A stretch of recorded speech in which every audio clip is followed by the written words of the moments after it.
Наш эфир продолжает программа «Актуальное интервью». В студии Иван Лазаренко. Здравствуйте.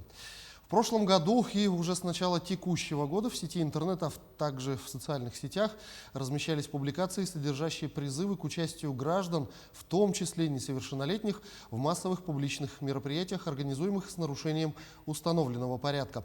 Что нарушают подобные призывы, почему нельзя участвовать в таких мероприятиях и как правильно отстаивать свои политические права.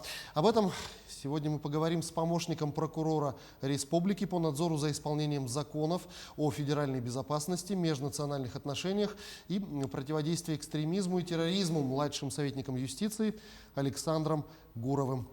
Александр Сергеевич, я вас приветствую. Здравствуйте. Здравствуйте. Ну, тем не менее, у граждан есть право отстаивать свои какие-то убеждения, какие-то свои мысли, какую-то свою гражданскую позицию. Ну и, соответственно, собираться в связи с этим на митинге. В чем заключается незаконность тех призывов, которые регулярно все-таки появляются в интернете в последнее время?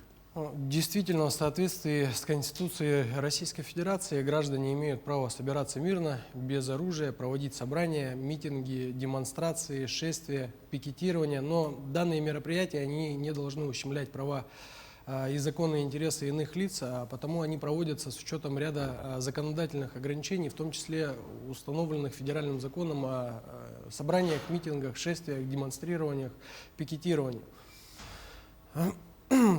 В рамках организации публичного мероприятия необходимо прежде всего учитывать, что данные мероприятия они затрагивают интересы не только тех лиц, которые отстаивают свои политические права, но и, соответственно, граждан и жителей, которые не участвуют в их проведении. А потому,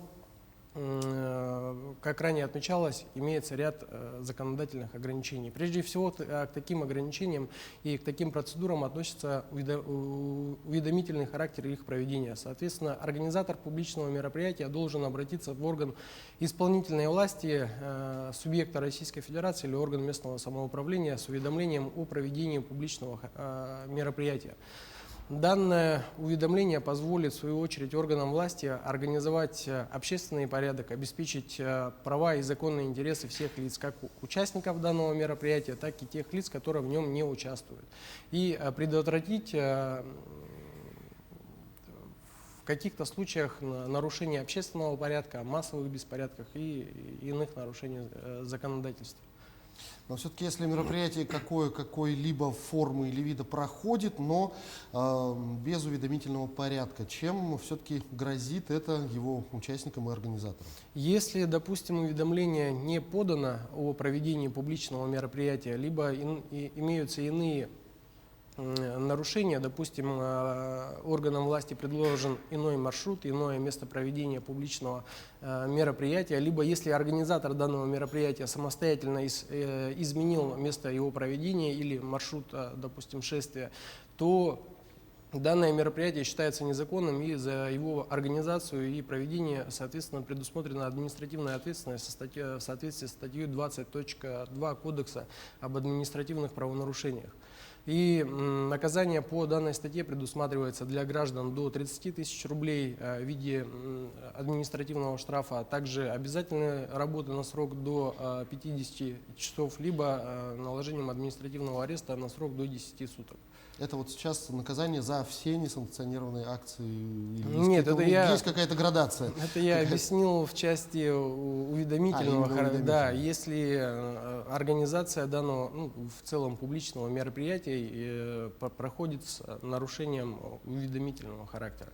Но если говорить в целом, то какая ответственность предусмотрена за участие в несанкционированных акциях? За участие в несанкционированных акциях законодательством предусмотрена достаточно обширная ответственность. При несоблюдении предусмотренных организационных процедур, о которых в целом я уже рассказал, может наступить как административная, так и даже уголовная ответственность. Обычно к нарушителям в данной сфере применяют положение статей 20.2 и 20.2.2 Кодекса об административных правонарушениях, которые предусматривают назначение наказания то есть административную ответственность за нарушение порядка организации и проведения собрания, митинга, шествия, пикетирования, демонстрации, а также за организацию одновременного массового пребывания людей в общественном месте, повлекших нарушение общественного порядка.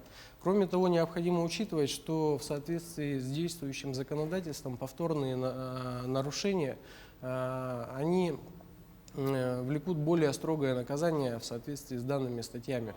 Также более строгое наказание влечет в случае, если во время проведения указанных публичных мероприятий наступают какие-либо существенные последствия, например, причиняется вред здоровью граждан, вред имуществу граждан, либо создаются помехи для пешеходов транспортных средств, то в данном случае уже штраф, он более строгий, это до 300 тысяч рублей, обязательная работа на срок до 200 часов и арест, соответственно, срок до 30 суток.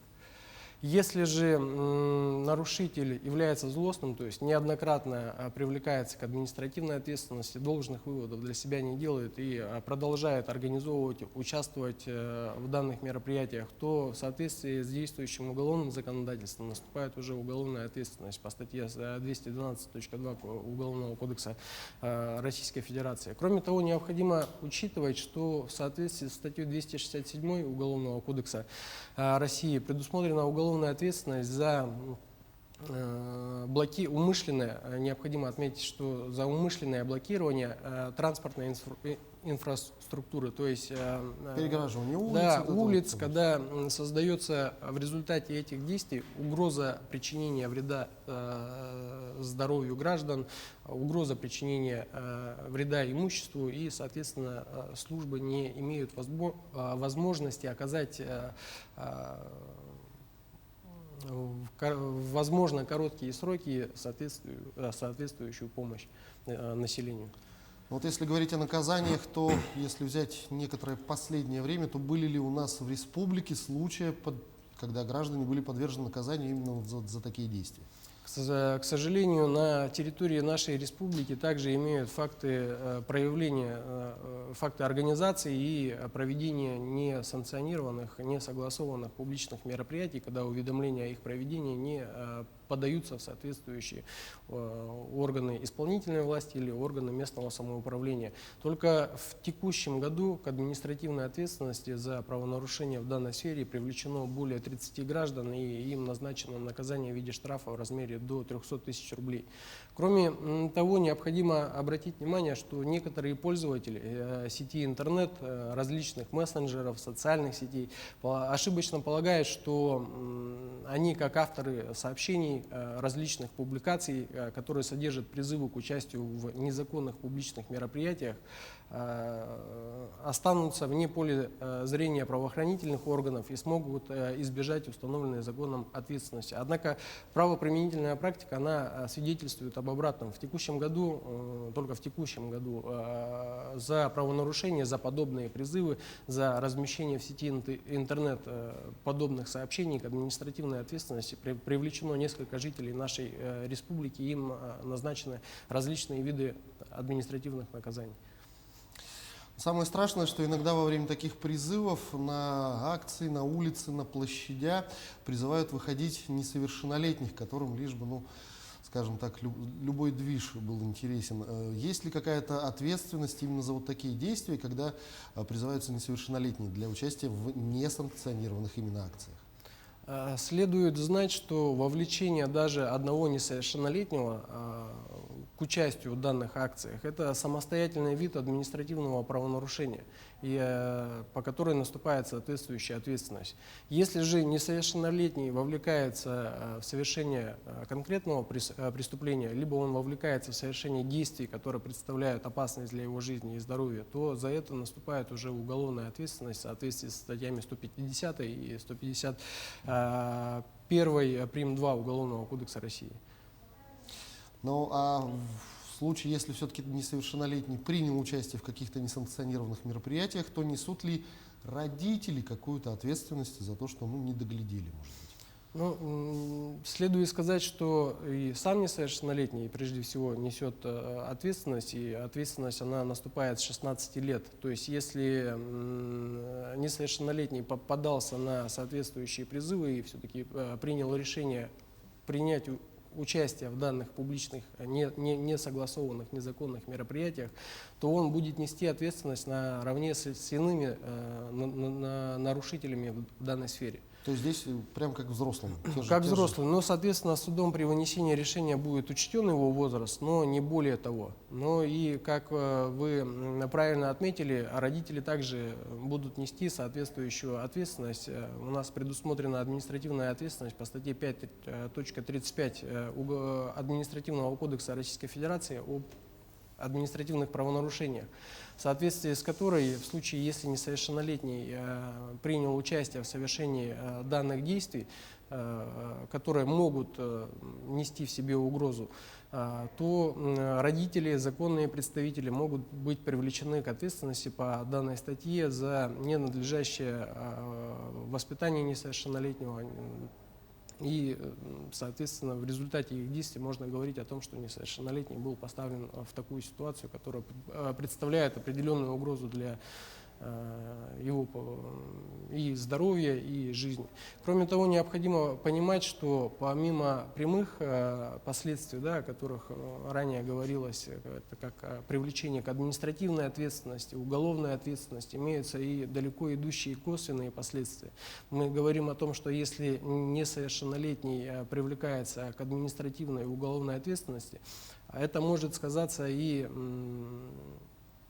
на будущем данного ребенка, поскольку сведения о привлечении лица к административной и уголовной ответственности, как несовершеннолетнего, так и взрослого, они, соответственно, фиксируются и хранятся определенный период времени. Это может сказаться в последующем, например, при трудоустройстве. То есть могут возникнуть определенные проблемы, сложности при устройстве в правоохранительные органы, какие-то серьезные госкорпорации, либо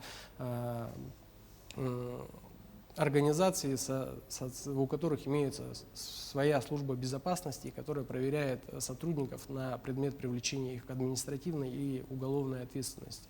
То есть в данном случае надо смотреть в будущее и задумываться. И на это же необходимо обратить внимание и родственников.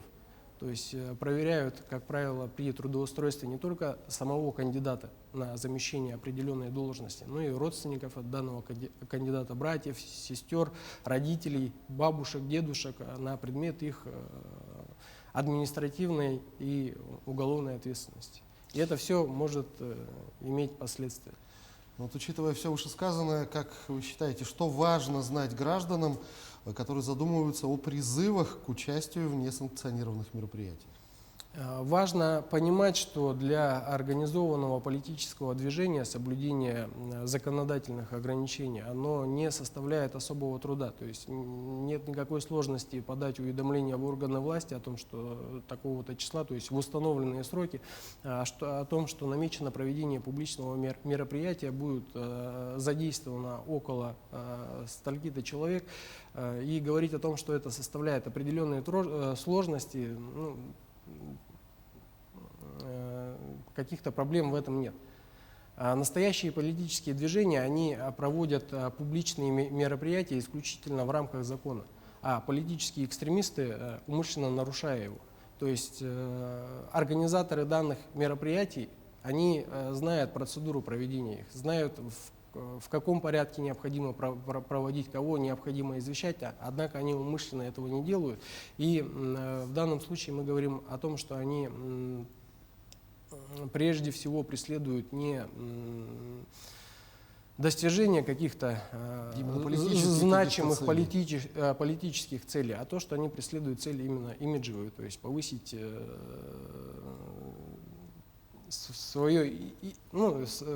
престижность своего статуса в определенных кругах. Через скандал, да. То есть спровоцировать в том числе возможные нарушения законодательства и правоохранительные органы, которые в свою очередь должны принимать меры и предупреждать, пресекать любое правонарушение, в том числе и в названной сфере. Ну, а потом выглядеть невинными жертвами якобы. Да, совершенно Александр верно. Сергеевич, я благодарю вас за эту беседу. Спасибо, что ответили на наши вопросы. Я желаю вам всего самого доброго. Спасибо вам. Это была программа «Актуальное интервью». На том, как правильно все-таки отстаивать свои права участием в митингах и массовых мероприятиях, мы говорили с помощником прокурора Республики по надзору за исполнением законов о федеральной безопасности, межнациональных отношениях, противодействии экстремизму и терроризму, младшим советником юстиции Александром Гуровым. Берегите себя, носите маски и соблюдайте дистанцию в общественных местах. До встречи в эфире.